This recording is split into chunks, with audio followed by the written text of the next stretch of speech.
job to pull those girls off the corner in and out the church. Look at your neighbor and say, you have a responsibility. And so while you're caught up in calendar days and teas and what you have in your closet, we have a generation that is dying because we don't realize our responsibility. We're worried about things that don't matter. I don't care if you wear stockings or not. I don't care if you cover your head or not. But where are you going to spend the rest of your life? I'd rather you come in here how you are than end up going to hell with stockings and a long skirt. We have a responsibility. It's the church's responsibility to go back and get the people off the streets. It's the church's responsibility to go into the hospitals and be declaring healing up and down those hallways. Where is the church? Look at your neighbor and say, neighbor, you have a responsibility. Woo.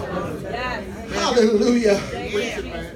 And so here we have the third thing. Here we have now Asa is in the 14th chapter. And so 14th chapter talks about that the Bible opens up and it said there was peace in all of the land. Have you ever just took a minute and just thank God for the peaceful days? Yes, Lord. Okay, maybe it's just me. But I thank God for those, so sometimes life can be so crazy, you just get a breather and say, oh God, I thank you just for this moment of peace. Okay, I'll talk to this side. Lord, I just thank you for this moment of peace. But the thing about it is while Asa was thanking God for peace, he gave the charge to the people. He said, peace is good. He said, even rest is good. He said, but while we're resting, while we're thanking God for where we ought to be working. Right.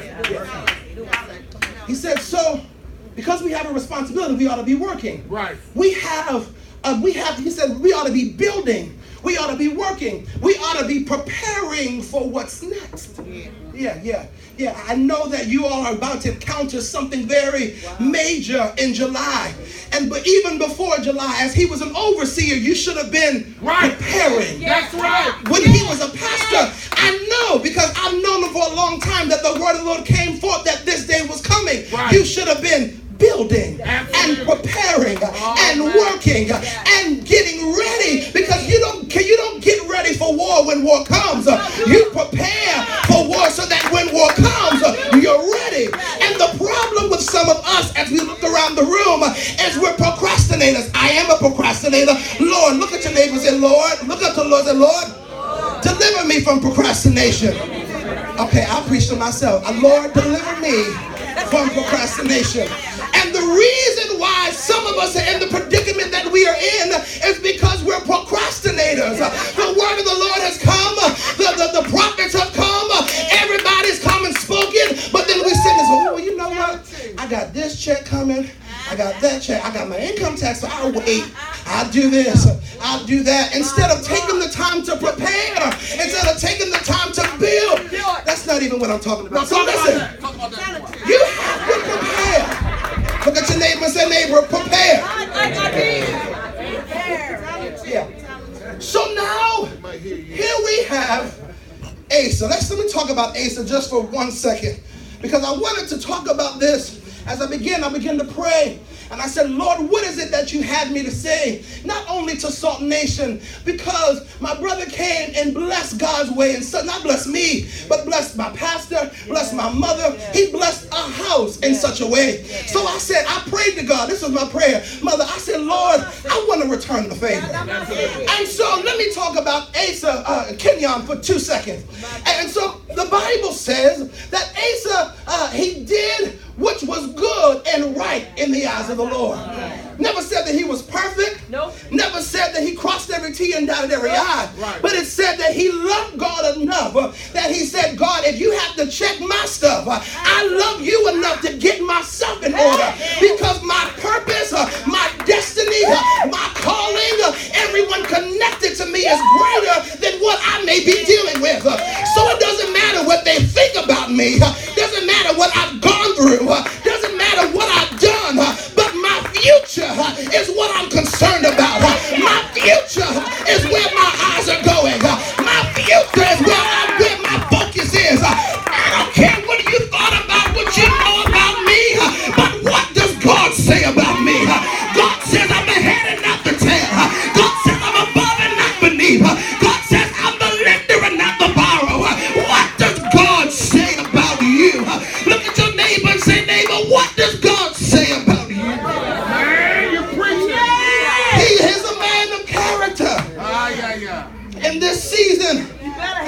my leaders? Raise your hand. Where are my leaders in this house? Raise your hand. Where are the leaders? Stand up. Where are the leaders of Salt Nation? Stand up. Where are my leaders of God's Way? Stand up. Prophetically, he's saying that in this season, God is challenging every Levite, every leader, and every believer to be leaders of integrity.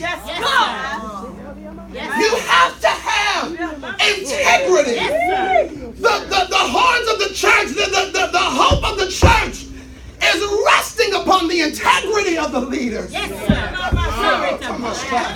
The reason why we can't get them in here is because of our integrity. The reason why we can't get it clean out there is because we won't clean it up here. Where are my leaders that say, God, change my integrity. Clean me up, oh God. I'm not saying you got to be perfect, but you have to have integrity.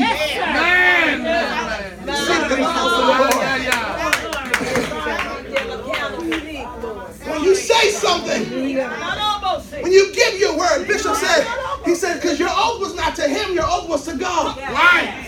When you make a declaration and go, you back what you say. It's not even talking about preaching up here, but can I trust that you're going to do what you said you're going to do? If you said, I'll be at the church, can I trust that you're going to be at the church? When you say, Bishop, we going out, I need you to be with me, can I trust to know I don't have to get on my phone and call Elder so-and-so and assistant pastor so-and-so, first lady, check and see if they're going to be there. If I'm going somewhere and my leaders, man, you have my back.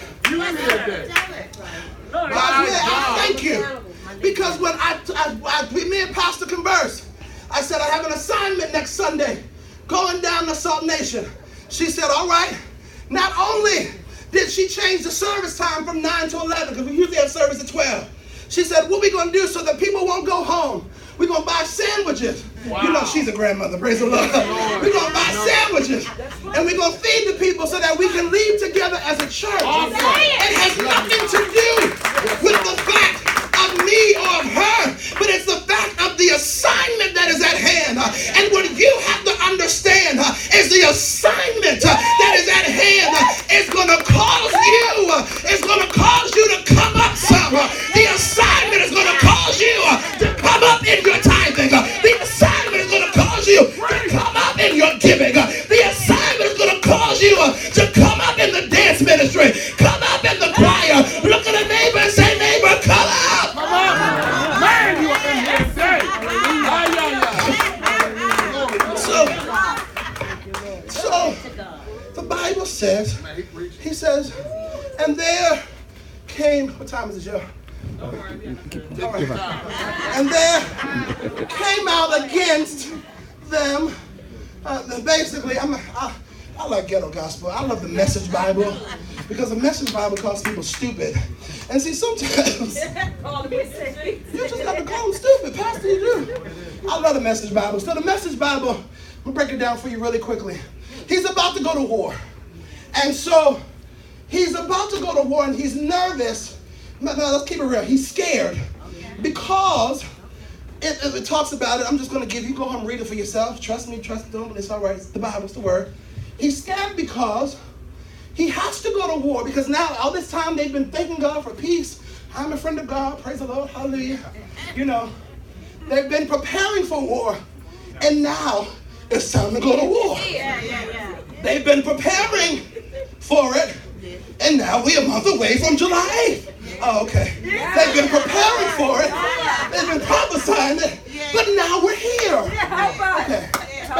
So now, the Bible says that, and this is what blessed me, Bishop, blessed me so much. It says that when they were getting ready for war, because all the Chronicles talks about Asa's people, but Asa didn't have enough people. Let's call it what it is. So what Asa did was, he got one of his homeboys, Benjamin, what they call Little Benjamin, and he joined forces with him. So it's not a matter if we in the county and you in the city. It doesn't matter if our church got 20, you got 20, y'all got 25. If we are centered around the same God with the same purpose, it doesn't matter if you're down here where I am. It matters about the end result. The end result is making sure that the souls are saved. The end result is making sure that lives are changed. The end result is making sure that God's will is executed. So if you get your 20, I'll get my 20. You get your 20. You get your 20. And we stand together. Okay. So what they want to talk about is the spirit of division that has happened. Oh, we're apostolic. Praise the Lord. God bless you. Oh, we're Baptist. We don't do that over here. Oh, we're Church of God in Christ. I don't care who you are. At the end of the day, what God do you serve? That's right. I'm on time again. All right. So he got his homeboy. And even when this homie says they only had about 300,000 people. You're like, good Lord, that's a lot of people. He only had 300,000 people. He joined forces, but he still didn't have enough. Have you ever been in a position where it's like, God, I'm so close, but I don't even have enough? You know, okay. So I'll talk to you, man. So you know, remember that time? How many times do I have to count? When I was so close, but I didn't have enough. But I didn't have enough, and then out of nowhere, God made up the difference. Then God made ways out of no ways. Then God opened doors that I didn't even know even existed. See, what God does is that we see that as a door. We see this as a wall. And see, what God does is he says, go to the wall. God, go to the wall. What do you mean, go to the wall? He says, go to the wall. All right, God, I don't want to go to the wall. That's a purple wall. The door's over there. God said, go to the wall. You go to the wall and you're like, God, I'm frustrated. The door's over there. You got me standing at a wall. And then out of nowhere, God creates a door out of nowhere. Look at your neighbor and say, neighbor, in this season, he's creating ways out of no ways. He's opening walls that were doors into doors. He's making ways out of nowhere. He says, back to the story. Thank you. Yes, thank you. Glory to God. Thank you.